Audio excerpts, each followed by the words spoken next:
Okay, so today I'm going to be talking about ICA denoising in general. And Recording in progress. I'll talk a little bit about spatial versus temporal ICA, single subject versus group ICA, and then getting into single subject denoising, how that interacts with pre-processing considerations on the single subject level, and then on the group level, where you can also use ICA denoising. So you can apply ICA denoising on multiple scales, I guess, or levels: individual subject level, group level, and these can have different purposes. So usually for the individual subject level, it's for denoising. On the group level, it can be used for both denoising and for, I guess, investigating functional connectivity differences. And I'll get into a lot of that. And if you guys have any questions, just stop me along the way. So first we'll talk about what is independent component analysis in general. Essentially, it's a blind source separation algorithm. And the idea here is that you're going to take a bunch of signals that you don't know where the sources are from. And you can think of these signals in here, they're using an audio example, but you can just think of these as voxels in the brain here. So source one is a brain voxel, source two is a brain voxel, or a number of brain voxels, I should say. And then essentially what ICA does is it takes all these signals, and without knowing what the individual sources are, it's going to try and decompose all those signals into their independent sources here. So on the most basic level, it's just trying to identify structured signals that are independent from one another within a particular data set. So it's essentially just looking at the time courses of all the voxels, and it's trying to group them together in such a way, for spatial ICA, in such a way to maximize the overlap of time courses while minimizing the overlap spatially across the brain. And I'll talk a little bit more about that. But essentially, ICA is we're just trying to identify independent sources of signals from a matrix that we don't know where the independent sources come from. So that's basically what the ICA is doing. Compare this to a PCA, a principal component analysis is trying to maximize the variance explained by ordering the components. And ICA is trying to maximize the independence between components. So they're a little bit different. And often a PCA is the first step in an ICA because they just want to reduce the dimensions before finding maximum independence among these different signals here. So a little bit spatial versus temporal ICA. Spatial ICA is probably more well known. And essentially in spatial ICA, we're trying to assess temporal similarity with spatial independence. So here are resting state networks using spatial ICA here on the left. And then on the right, we have temporal ICA. They call these temporal functional modes. And essentially for temporal ICA, what we're trying to do is we're trying to get temporal independence while ignoring sort of spatial similarity. So it's sort of just turning this mixing matrix on the side, and we're just looking at one aspect instead of the other for these.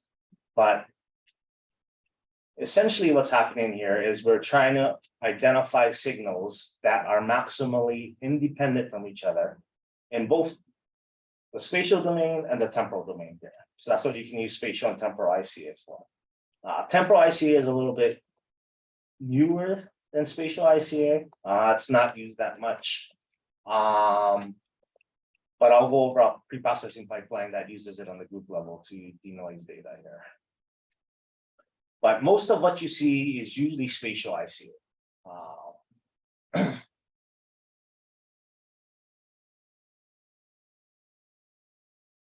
So spatial and temporal ICA denoising pipeline. So first, on the individual subject level, what you can do is use spatial ICA denoising to get rid of artifacts on the individual subject level. And typically you're gonna, or we put that here inside of our pre-processing pipeline. So you have your standard steps here. This is from a paper Joe et al. I don't have the citation on here. J.O. et al. 2013. And they essentially do some methods work laying out an argument for this pipeline here, which is pretty much what we tend to follow. Despiking, slice timing, if you use slice timing, motion correction, or head motion realignment, normalization, here, smoothing, and then we do ICA denoising, and then bandpass filtering. So that's our typical pipeline here for our spatial ICA, and I'll contrast this against some other pipelines that we use pretty soon.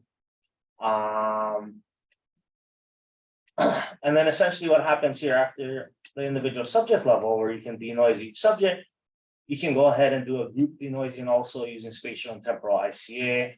It gets pretty involved. I'm not going to go through all the details here, but pretty much you can denoise on the individual subject level, then do a group ICA, group spatial ICA, and a group temporal ICA, and then clean these on the group level. So you can use spatial ICA on the individual level, and then both spatial and temporal ICA on the group level to clean your data. And that's what Glasser proposed in his 2018 paper. Here. Well, this is the Joe et al. Citation, basically. So this is the overall pipeline that we have used once in our lab. And the reason being is because it's so complicated. And we're not really sure it buys you a lot more than just doing the individual subject IC. But we'll take a look in just a second. But this is the overall ICA denoising pipeline that we have instantiated in our lab, from the single subject level to the group level denoising. And a lot of it is based off this Glasser and Joe et al. Papers here. So if you guys are interested in what we tend to use for our dynamic analyses and things like that. So this is the pre-processing pipelines that we tend to use in our lab. The three main ones. So just task fMRI, you don't really do anything fancy. We just include the head motion parameters in the GLM.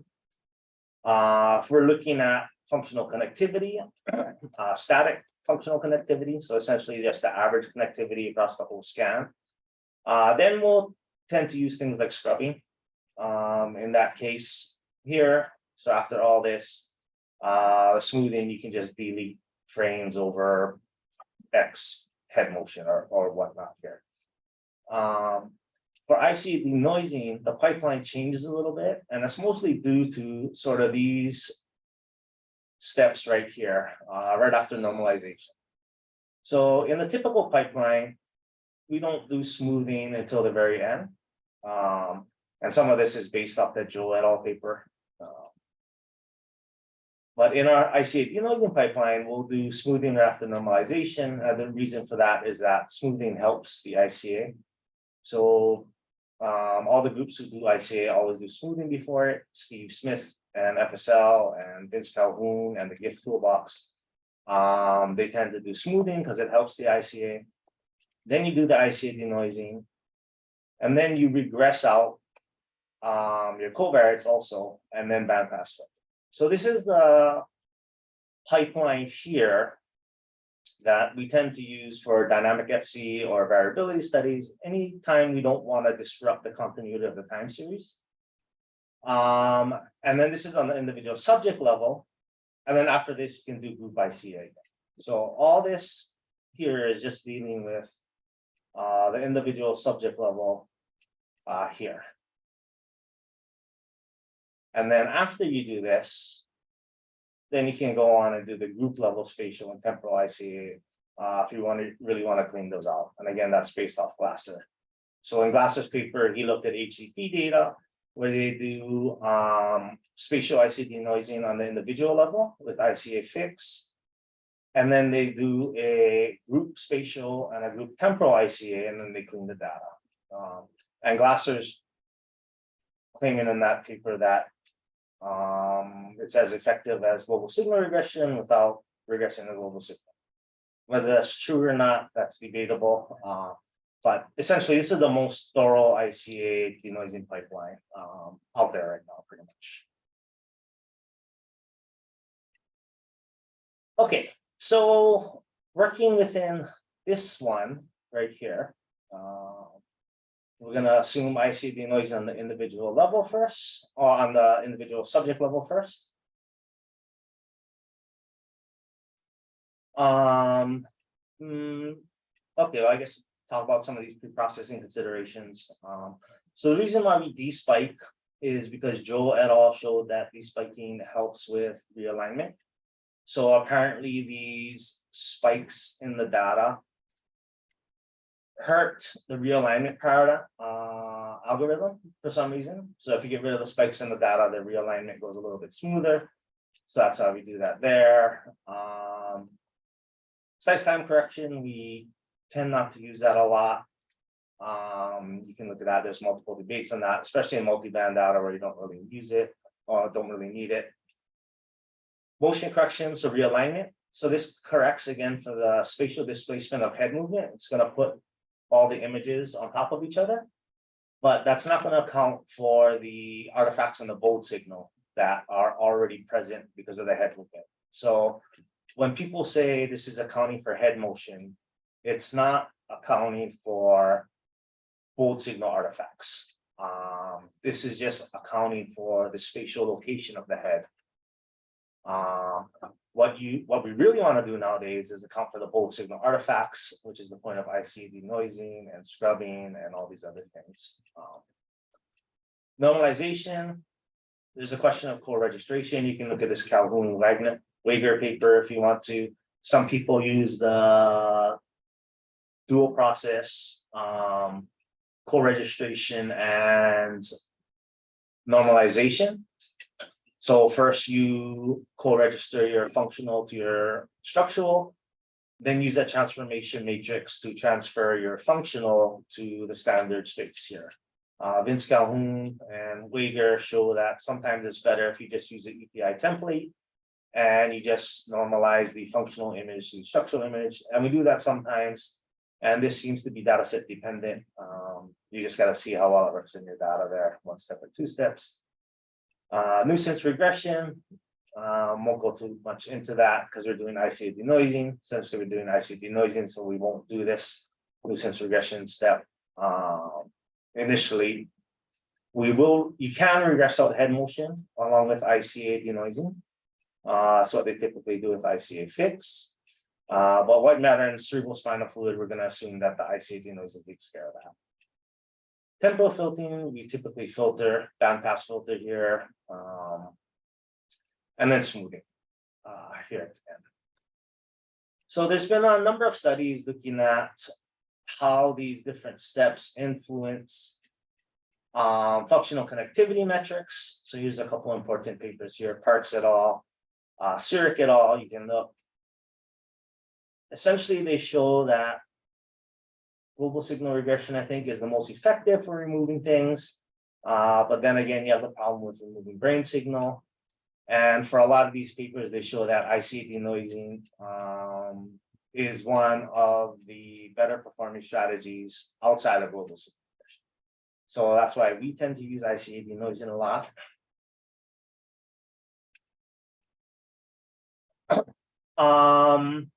Getting now to individual subject level cleaning.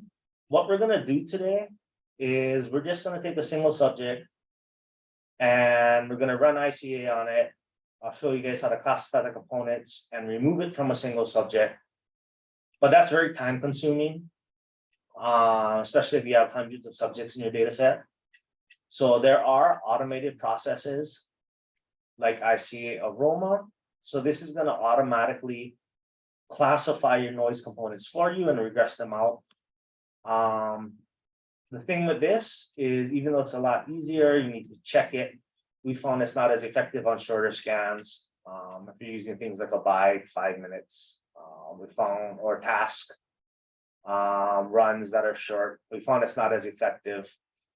It tends to misclassify a lot of networks, neural activation. But if you have longer scans on the order of 8 or 10 minutes, this seems to work fine. And it's a real time saver because you just set it up, it'll go through the ICA on everything, classify it, all the components for you, and then regress out all the noise components for you automatically. So super easy, super fast. Only thing is you're kind of at the mercy of this automatic classification scheme. ICA fix is what we tend to use in our lab. So what you do is you just hand classify 16 subjects here.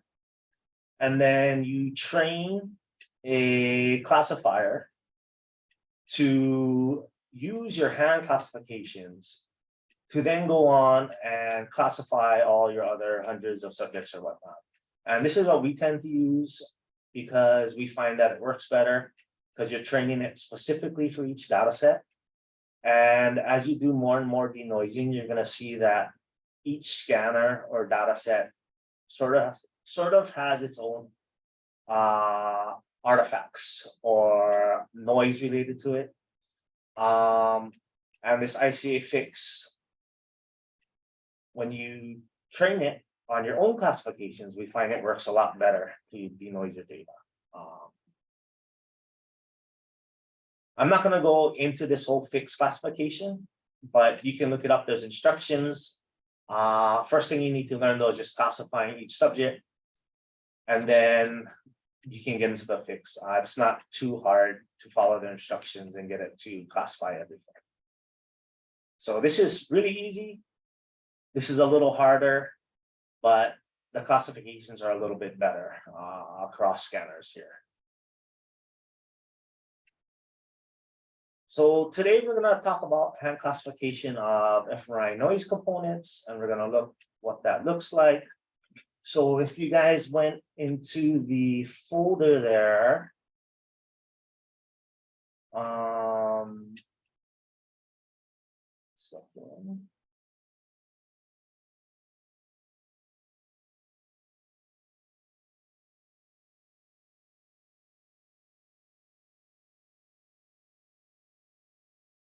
you guys go into the folder,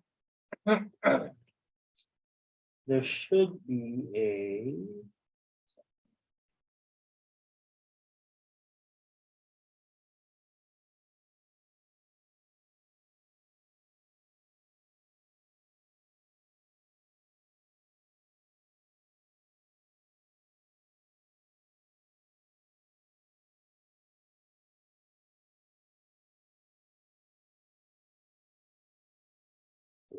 so if you go into that folder there, you should have this and then a PowerPoint slide.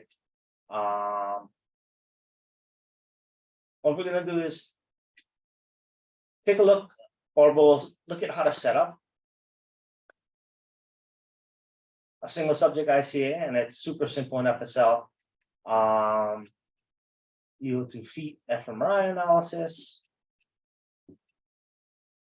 And if you want to run it on this data, there's a 3D blur file in here.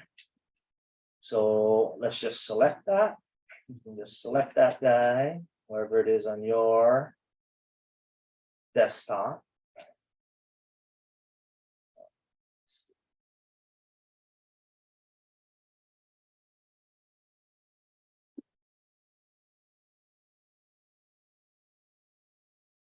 Okay. So we'll just select that guy. Oh, there's a TR in there. You can fix that. I'll show you how to fix that in just a second. But all you need is that in there, and then let's go pre-processing. So let's just do pre-processing here. So we don't care right now about the stats or post stats. You just want to do this pre-processing. So select that 3D blur file. Leave the high pass filter there. You can leave the output directly blank. It'll just put it back wherever that 3D blur file is. You click on the pre-stats. A lot of this stuff has already been done, so you don't really need to do it. But if you're doing ICA fix, you need to have the McFlirt done.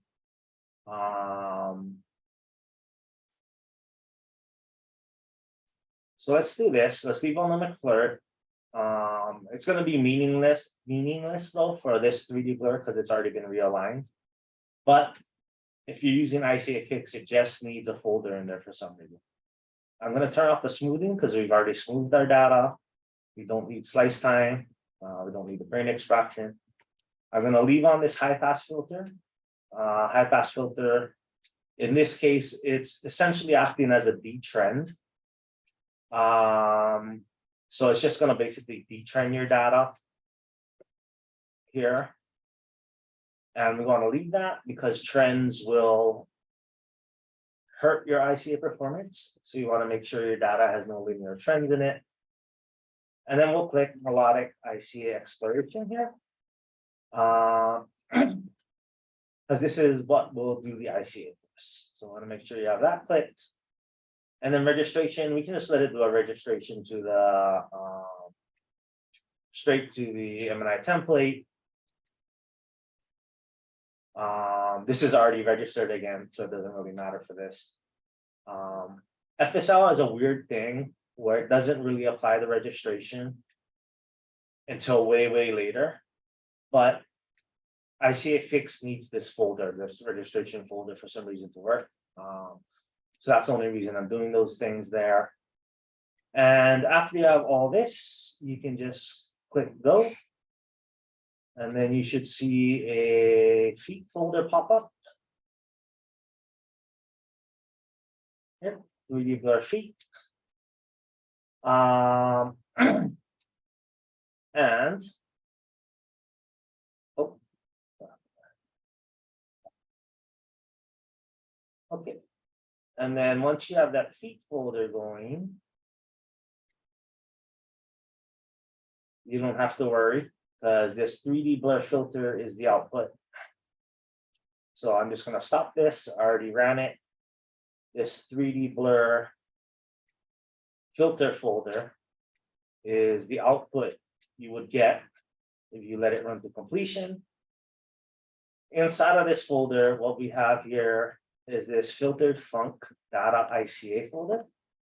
If you want to go into here, this is where your ICA is going to be spit out. So again, in the 0029177, then go into 3D blur filter. And then this filtered func data ICA. And then what we want to look at is this melodic IC. So if you want to bring that up in FSL eyes.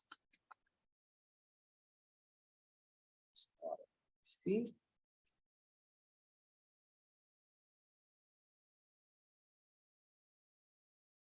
And what it's going to show here are going to be the independent components for this individual subject here.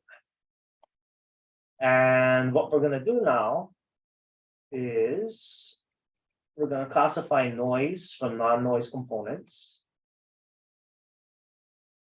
And this paper is a pretty handy paper to look at when you're doing this.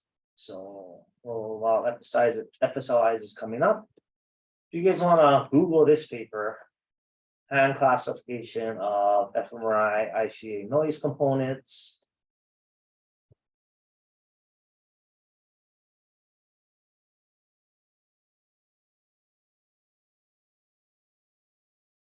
It should get you a paper, or you should get this image paper.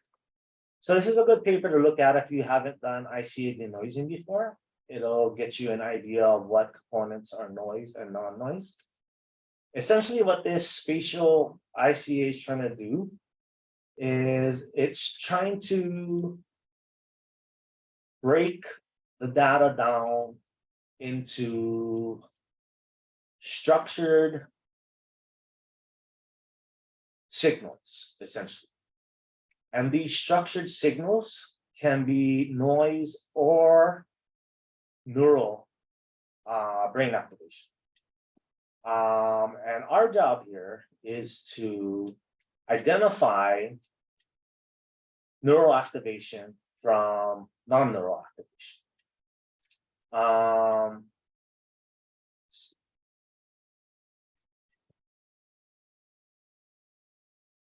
If you bring up your FSLIs,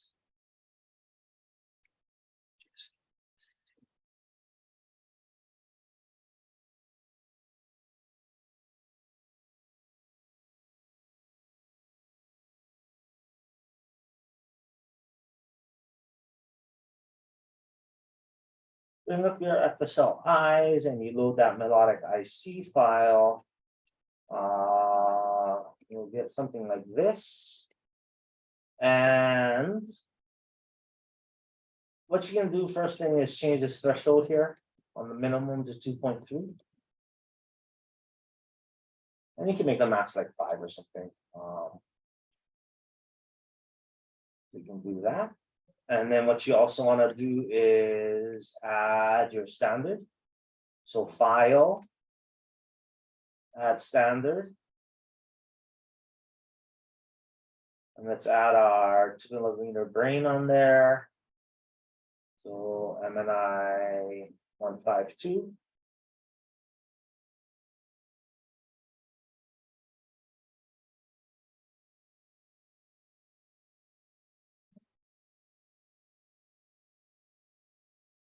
That on there.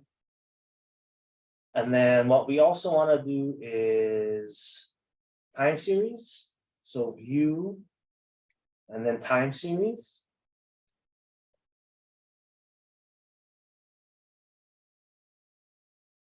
Oh, wait, sorry, that was wrong.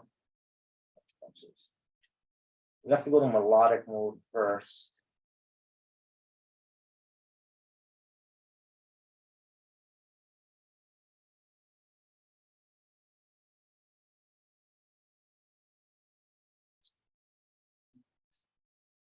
So you want to go to melodic IC classification first.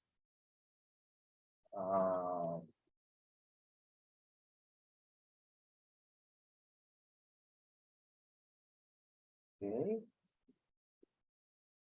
Oh, what's happening here? Oh.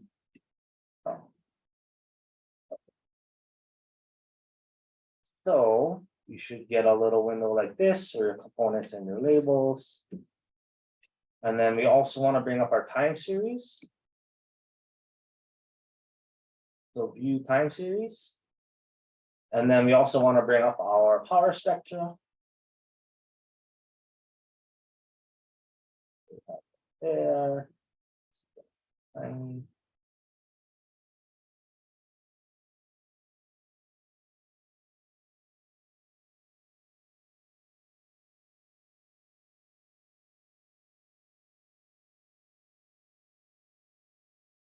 Is everybody able to get this stuff up?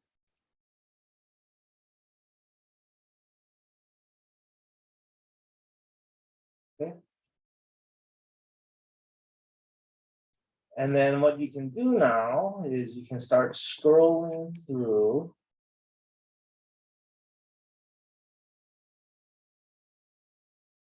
your components. My window is really tiny, so it's hard to see. But if you go to the volume button, you'll be able to scroll through your different components here.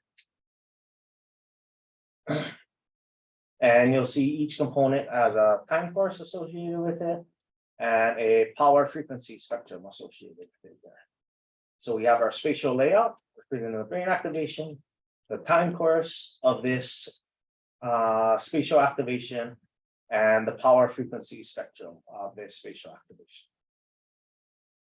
So if you look at this paper again, hand classification, they go through a bunch of important things in here. So I'll read through this whole paper.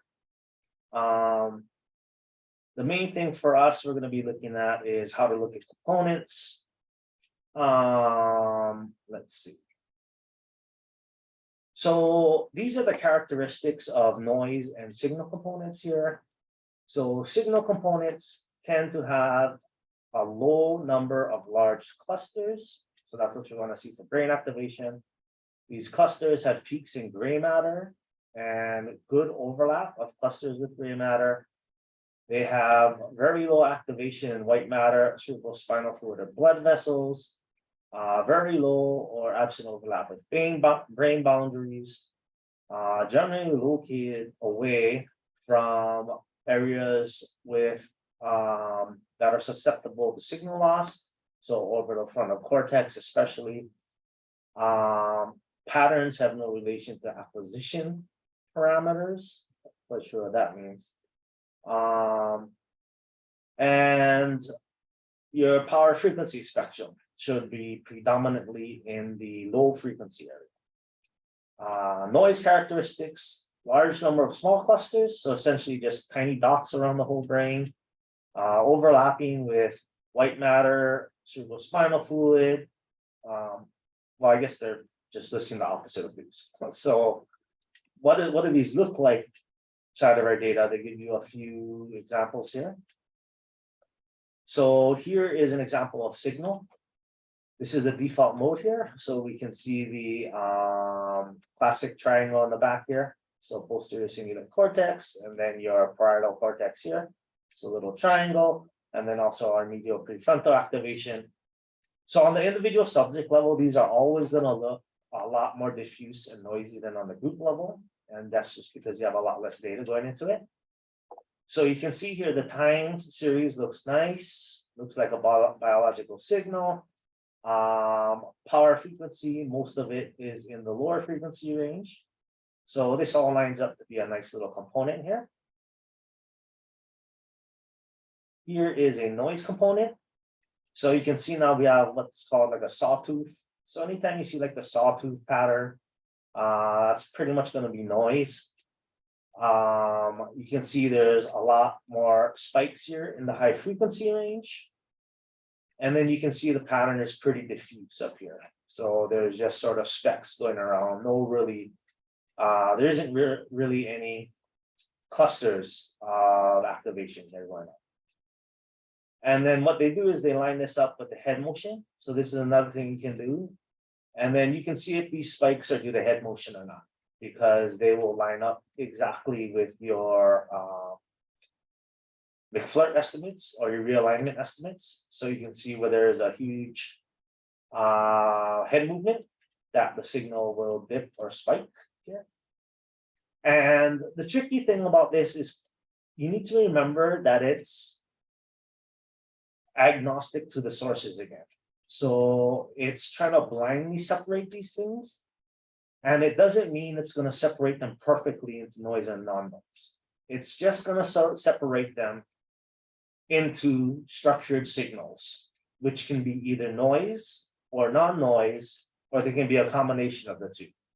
So just because you see a huge spike doesn't mean you're going to automatically throw out the whole thing here. Because you could have something like this and then have a huge spike in it. And then that would be something we would consider like a combination of noise and signal. Because yes, you're getting the default mode, but it's also getting a huge head motion spike in there. And if that's the case, we would not regress that out. What we're trying to do here, temporal ICA, is trying to be as conservative as, liberal as possible. Essentially, we're trying to remove as much noise without touching the signal. So it's okay to leave in a little bit of noise as long as you're not affecting signal. You don't want to remove noise at the expense of signal, so to say. And all of this is subjective again. So usually if you are uncertain, we would advise just to leave it in. You're uncertain. So here's another example of noise. So the sagittal sinus, so sort of going into the area between the hemispheres here. You can see we have a choppy line, and we have a lot of power in the high frequency area, some noise component. Here's another classic noise component. What is this? They call it arteries by the insula. Here we have a very, very choppy line, and then a lot of high noise here, high frequency noise. Another example of a noise component. So you can see this sort of specks all over the brain, diffuse activation patterns, very choppy signal, a lot of power in the high frequency range. So again, this is something we would consider noise. Let's see. So this is another noise here. You can see it's in the cerebral spinal fluid. So it's pretty much localized into the cerebral spinal fluid. And that's your biggest clue here, because the time series isn't so choppy as the other ones, and it has a little bit of power in both. So for this one, you really need to look at the spatial layout. So when you're classifying these components, you really need to take a look at all three: spatial layout, time course, and your frequency spectra, and make a decision that way. Because if you just look at the time courses, this one you might classify as signal. If you just look at the frequency, you might classify as signal. But if you look at the spatial layout, it's obviously noise because it's localized in the cerebral spinal fluid here. Then you can see. So again, this is our signal. And this one is noise. So not a huge lot of difference between those time series. So that's why I have to look at the spatial layout also. Here's more noise. So the spatial layout is diffuse, it's in the front. Calling this signal dropout. But you can see it still has a lot of power in the low frequency spectrum. So again, you need to look at the spatial map and the time course for this one. Here are spikes through the head movement. So you see, you put the head motion estimates on there, the spikes line up. And you can see the what we call like the Venetian blinds here. So that's always a sign of head motion whenever you see these horizontal stripes across the brain.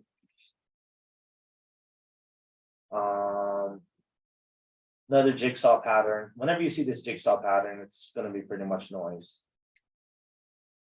And if you look at the frequency information, a lot of high frequency information, and then just sort of diffuse activation again.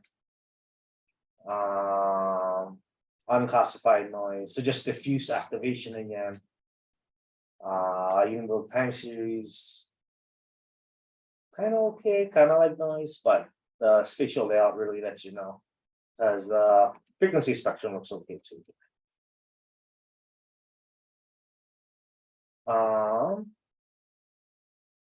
So here's a combination. So component clearly contains some neural-related signal DMN, but also some artifacts, possibly of vascular origin, especially visible on the sagittal plane. So right there, talking about that probably.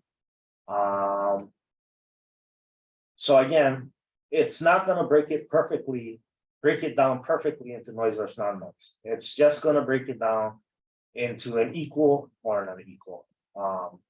However many structured signals are there inside the whole data set. So it's up to you to determine which ones are signals, which ones are noise, how liberal or how conservative you're going to be. And like I said, we tend to take the approach that you don't want to touch signal no matter what. So if you have to leave a little bit of noise in there, it's better to do that than to take out all the noise and take out signal along. So let's see. So this is another one they're calling noise. They're saying it's not really clear. It has combinations of a lot of things, but it just doesn't look like the network, and the time series just doesn't look quite right.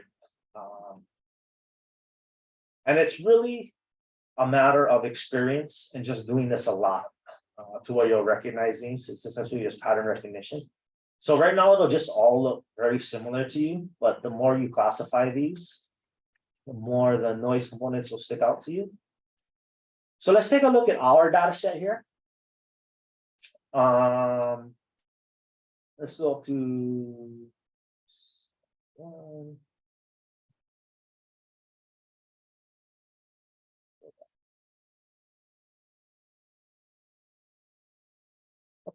So taking a look at this. So this one is noise. So all we see is sort of a diffuse pattern, a ring around the brain here.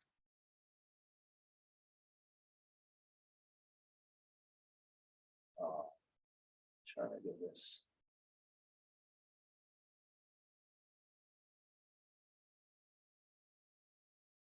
And you can see that it's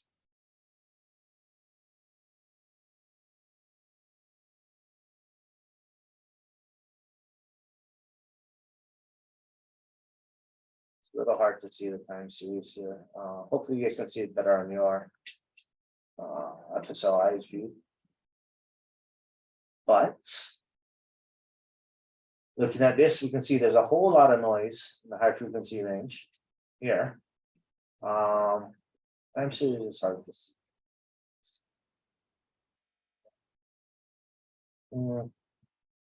Okay, a little hard to see that. So what you can do is, let's just label this on noise. So you can we'll just put it on classified. You can just double click inside of here, and then it'll bring up some of these labels you can just choose on. This will make it handy because it'll save a little text file for you later on. So.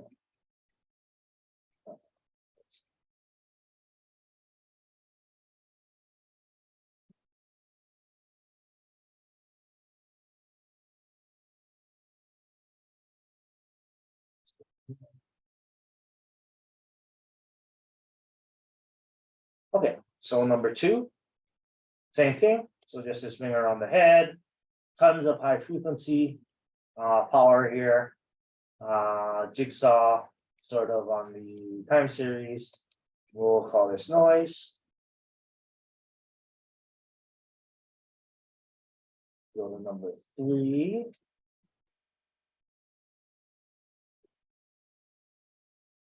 So this one's going to be signal. So we have a nice time series here. You'll notice it's not so much of a jigsaw. Power frequency or power in the low frequency spectrum here. And we have default mode activation. So you can see what's going on. Signal.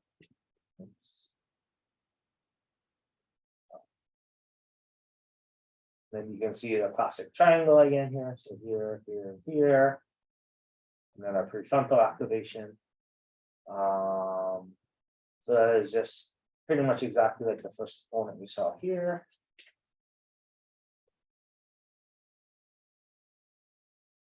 Here. So here again, your triangle, prefrontal activation. So that's our default component. So obviously we label that one as signal.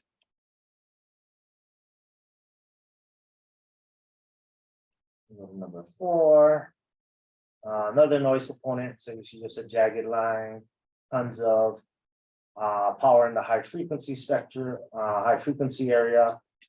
So unclassified noise.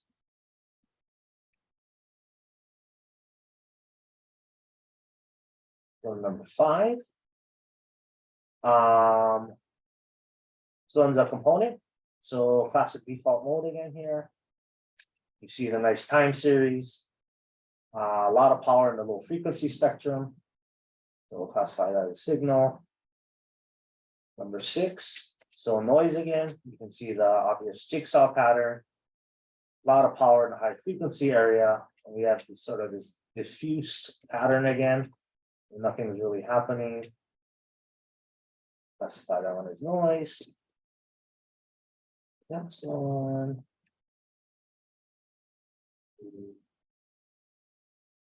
This one is going to be noise. So jigsaw puzzle. We have activation here, sort of the cerebrospinal fluid area. Lots of power in the high frequency range. I'll call that one noise.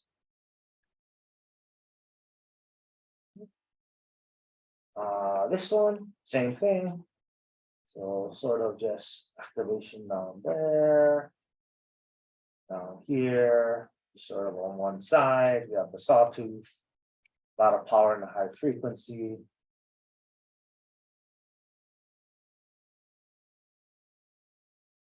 Okay, so another noise component, just to bring around the brain, obviously.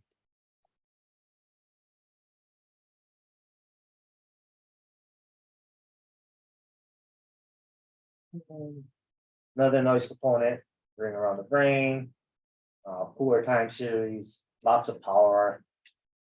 Specified noise. That's okay. So this one's signal. We have a nice time series here. Good power in the low frequency spectrum. We have anterior installa and anterior cingulate. So there's a salience network here. Nice salience network activation.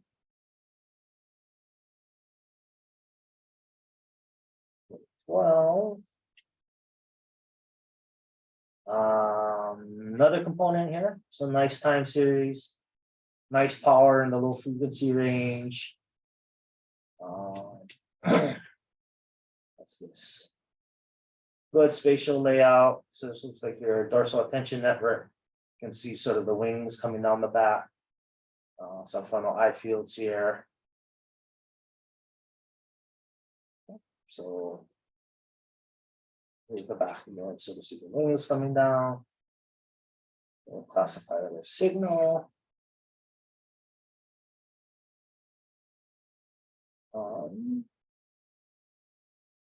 Another signal.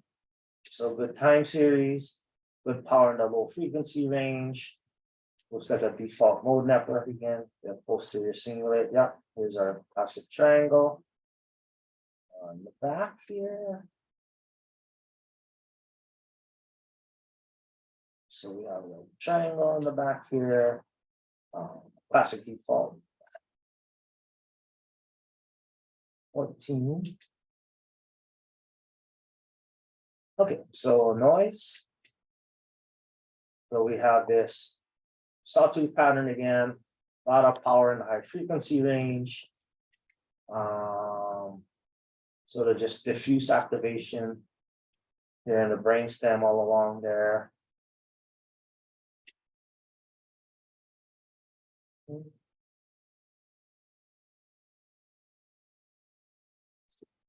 Signal, so good time series. You see this one does have some high frequency power, but the spatial layout looks really good. Obviously a visual component here, it's in the back. Start out with signal.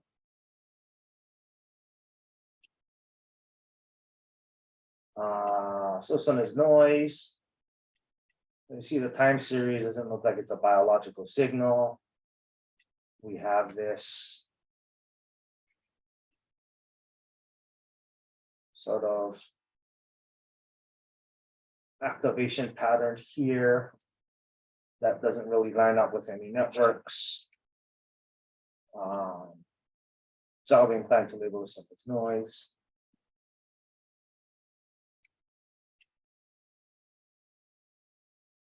Noise, obviously, ring around the head, poor time series, lots of high frequency power.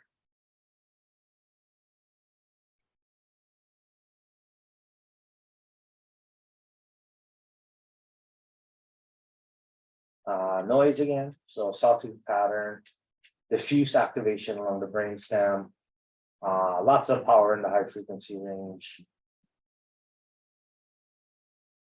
Would you guys like me to go through some more? Is that kind of getting the idea? So what you would do is you would go through all of them and classify them. You can save these labels here.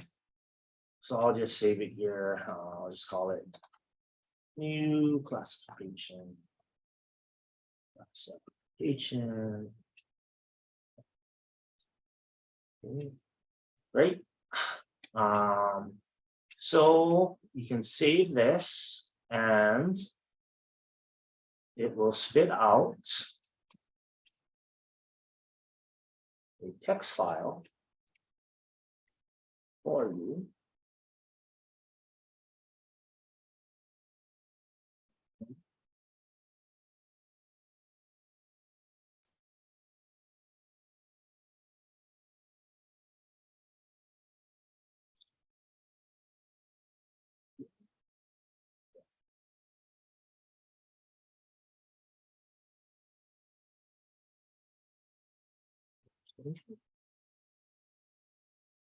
Or put it.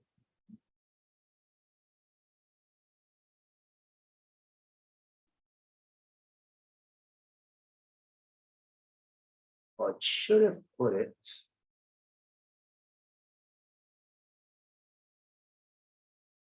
Oh. Well, I think this is one I did earlier. Well, it'll look like this. So if you went through and labeled it all, you should get an output like this. I think this should be in your folder there. If you look filtered func in the 3D blur filter, filtered func data.ica, there should be a classification text file. And if you look at that text file, you can see how I classified this particular data set here. And now what you're going to do is we're going to regress out these noise components from our data. So the way you do that is we're going to use a command called fsl reg filt.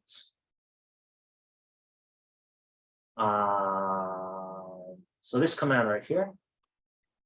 Oh, whoops. FSL _ reg filt. So let's take a look at how this is going to work in here. So if we go here, oops.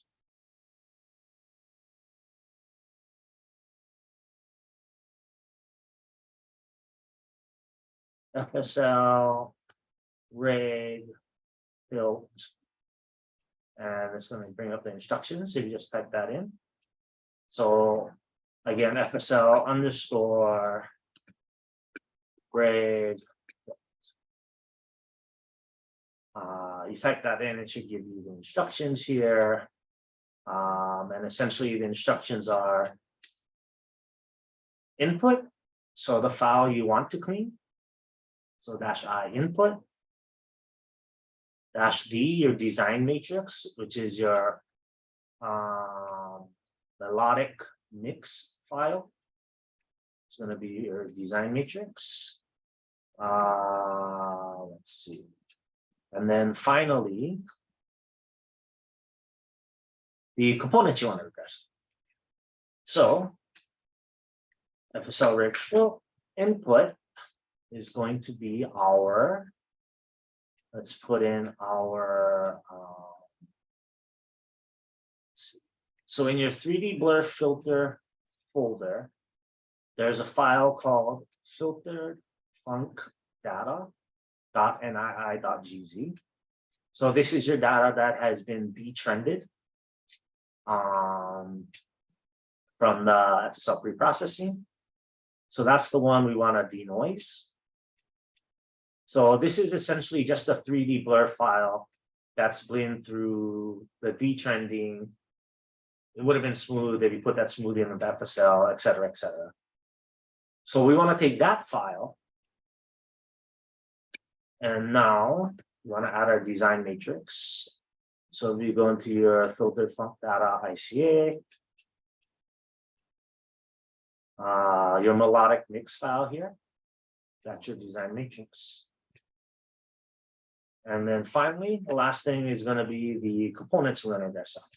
So we go F, and then what is it? Double quotation marks. Yeah, double quotation marks, and then you just want to put in all of your noise components. So we look at our classification scheme. What you're going to see is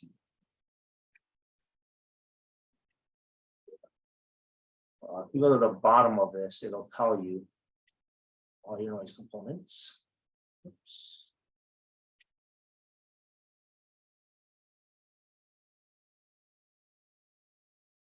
So if you go to the bottom, it'll sum up all the components you classified as noise here. So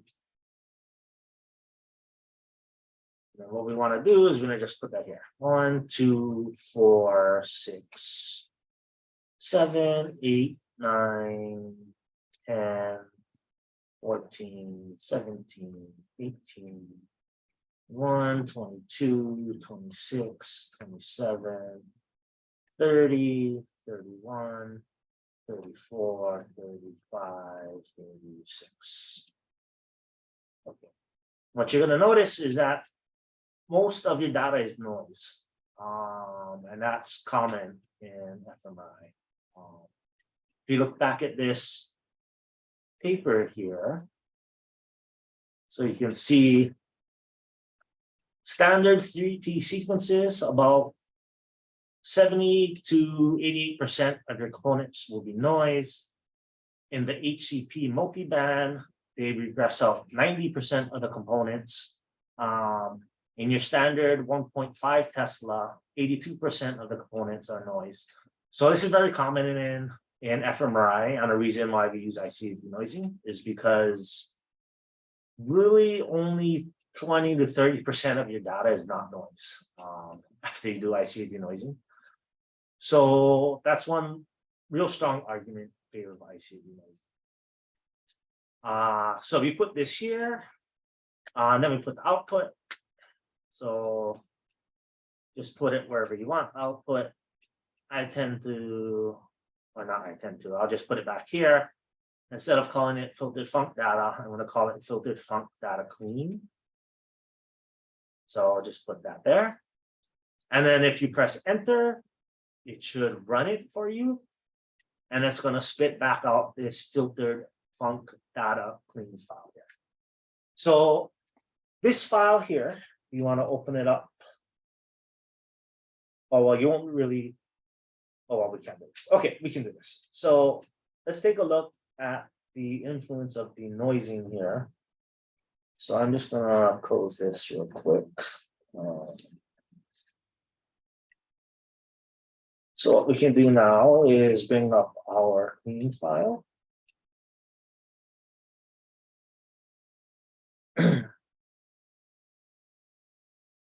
And what I also did is in this folder, you can see a filtered func data clean feed. What I did was I took this clean data file and I just ran an ICA on it again. And we'll take a look at that in just a sec. And what you're going to notice is that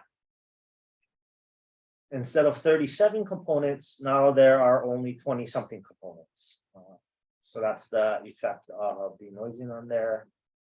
But let's take a look at this clean data file first. So what we can do is let's also add the non-clean file right next to it. So if you want to put your filtered func data, your filtered func data clean up there, and then you can go view time series. And then if you click this little eyeball here, it'll overlay them on top of each other. So you can see the clean data in blue, the original data in red. And what you're going to notice if you click around the brain is that in the gray matter areas, they're really close. So ICA doesn't do a lot to your signal in gray matter, which is good. If you look at your brainstem areas, and other places like that, you can see that ICA denoising is going to have more of an effect here. So you see the time series are quite different. And then if you go in the outer edge of the brain, where you can really get this noise signal separation, you can see how ICA fix is pretty much eliminating all of this noise here. So you see the blue line is just a straight line. The original data here in red, ICA denoising. This is just outside the brain here. So you can see how ICA denoising is getting rid of these non-scanner signals here. And how it's not really touching the signal in the gray matter here. So that's the benefit of ICA denoising. Let's see, the question. Okay. Thanks, Katie. See you later.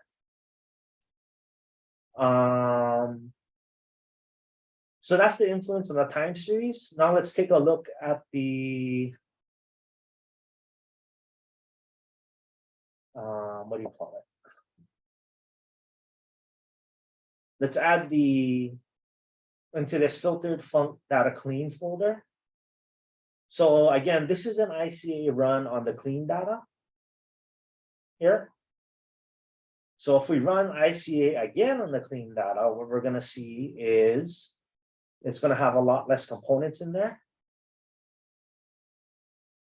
And it's going to have a lot less noise components. Let's see.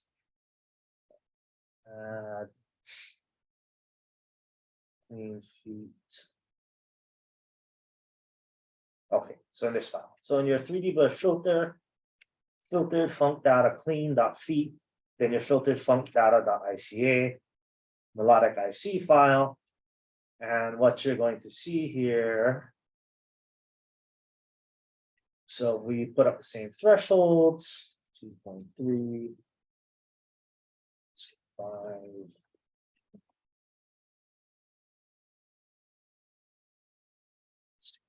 Standard. Oops.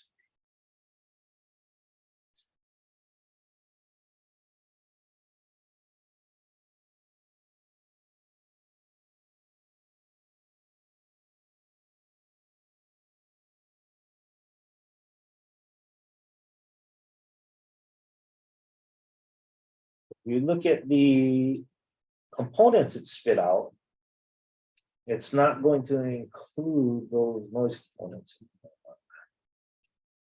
So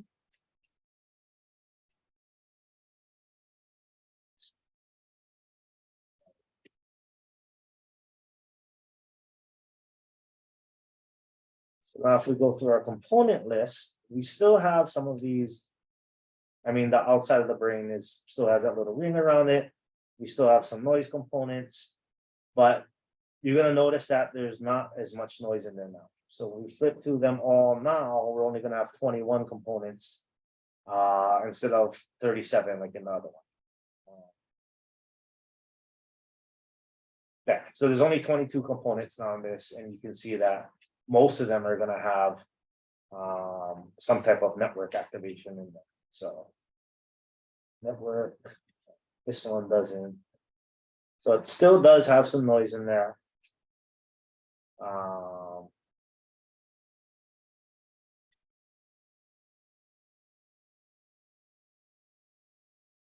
But you can see that there's a lot more network activation outside these components. Okay, so that's individual subject ICA denoising. And if your data set is small, 20 or so subjects, then you can just do individual ICA denoising on each subject. That would be ideal. If your data set is huge, then you can use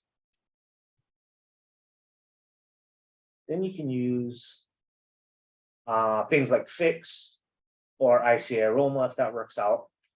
But no matter what, unless you use aroma, which again is harder on small data sets, you're gonna have to hand classify your data. So it's always good to know how to hand classify your data and do it across different data sets, because your noise is going to look different across different scanner sites and things like that. Okay, so I guess I'll just talk quickly about this group stuff to give you an idea of what's happening. So after the within subject denoising, so imagine we just did that denoising on every single subject. Now what we can do is a group ICA denoising cleaning after that. And if you look at Glasser et al., that's what they did on HCP data. So they basically do ICA fix on the subjects. Then he did a temporal ICA denoising on the group level. And the temporal ICA denoising relies on a spatial ICA and the temporal ICA to get rid of things. I'm not going to go so much into the details of that. If you want to know, you can look at Glasser, you can come talk to me, but that's pretty far advanced if you're doing that. I think individual subject level denoising should suffice for pretty much anything you're going to do. I don't think anybody's going to give you problems if you didn't do this crazy denoising one here.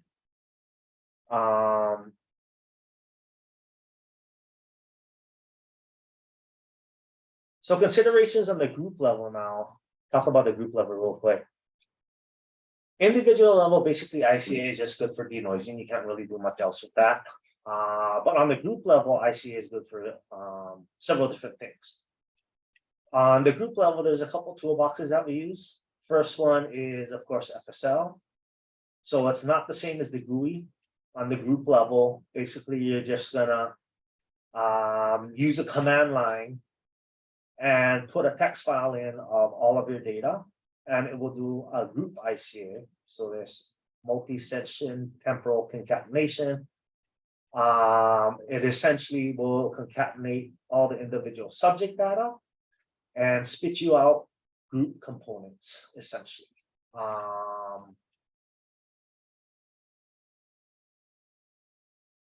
So Melodic will do that. The other software toolbox that we use is Gift.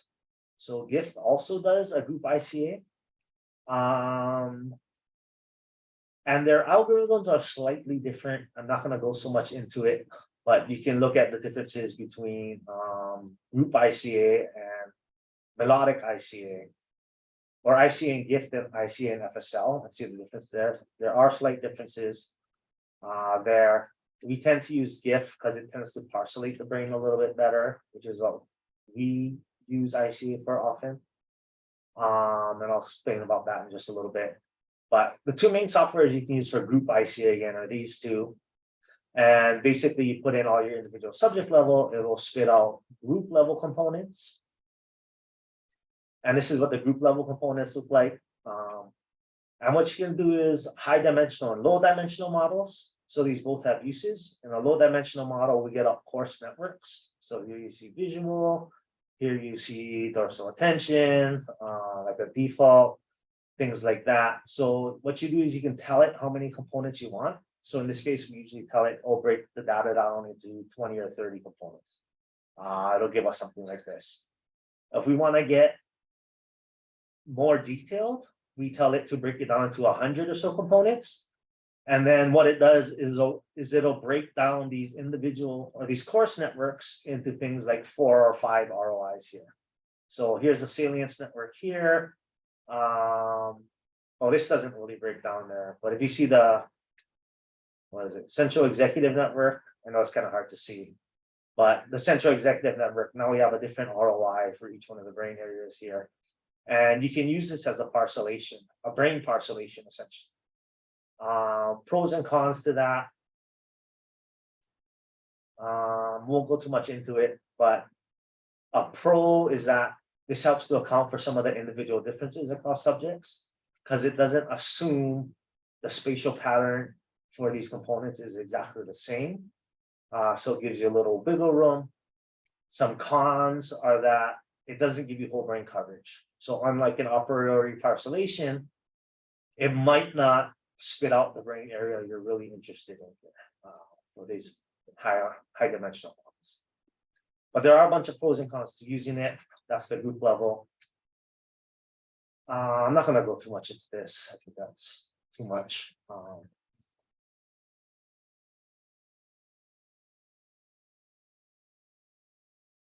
Okay, I think I'll just end it there. I won't go into the group spatial and temporal ICA stuff, but you can look at the slideshow and come and ask me about it if you want to. This dual regression is basically a way to get individual subject level data from the group ICA. So I don't think we need to go into that. You can look at that if you want to. And then you can use these group ICAs to investigate connectivity differences across these networks also. So that's a use for the low dimensional model. Look at network connectivity. High dimensional model, you can use it as a parcellation. And then you can also use group ICA for denoising if you're going to use this glass rectangles. So I'll just call it there. I think that's a lot. Any questions? Anything you guys want to discuss?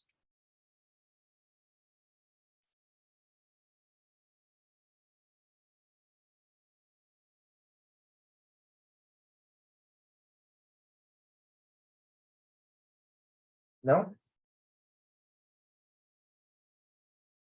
All right. Thanks for coming. Shoot me an email. you got any questions, and we'll get this video posted somewhere soon, so. Thanks, everyone. Thank you.